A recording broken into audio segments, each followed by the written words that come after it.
we'd like to discuss magnification modes. This is a very simple image from Faber's book of an II tube in the same position it would be on top of a patient, with the input phosphor at the bottom and the output phosphor at the top. And primarily what I want you to see here is that with it wide open, when you use the entire input phosphor, say it's 25 centimeters, if you're using the entire 25 centimeters, then the beam comes into that, and the II does what it does to make it brighter. But sometimes we want to look at an area with a much higher magnification so that we can see it better.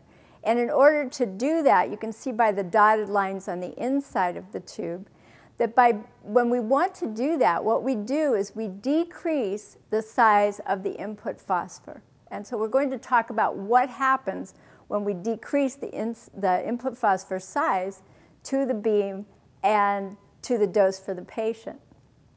So when you select magnification mode, what you're actually doing is you're decreasing the useful area of the input phosphor. And so when that happens, the photoelectrons that are incident on the output phosphor have decreased. So you don't get as bright of an image. So what the system will automatically do is increase the MA, which means you're increasing the dose to the patient in order to get a bigger, brighter image that you can see better. So this is just an illustration of what that might look like using arbitrary numbers. We are going to look at the 23 centimeter size input phosphor, what we would call in this case mag1, the 15 centimeter size. So it goes from 23 and it drops down to 15, and then mag2 would be at 11 centimeters, which is a little less than half of the size of the original input phosphor. So when you do that, say you've got it at the wide open 23 centimeter, your entrance skin dose in arbitrary units would be at about 100.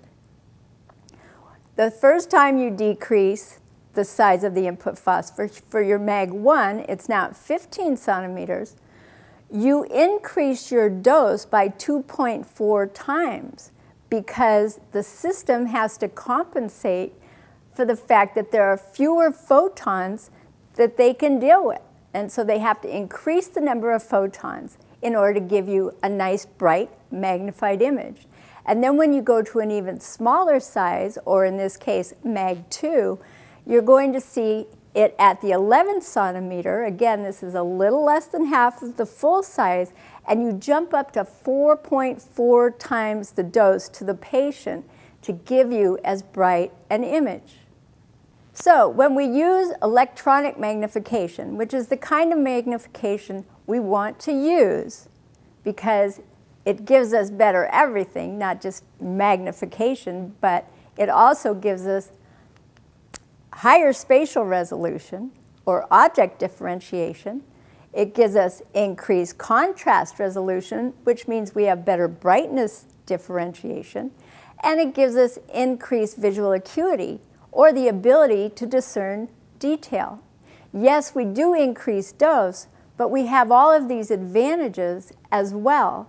And with the geometric magnification, you don't have any of this. Actually, they all decrease, and you're still increasing the amount of dose to your patient. So whenever possible, you want to keep that II or the flat panel detector as close to the patient as possible, and then make sure if you want magnification, you use the electronic magnification.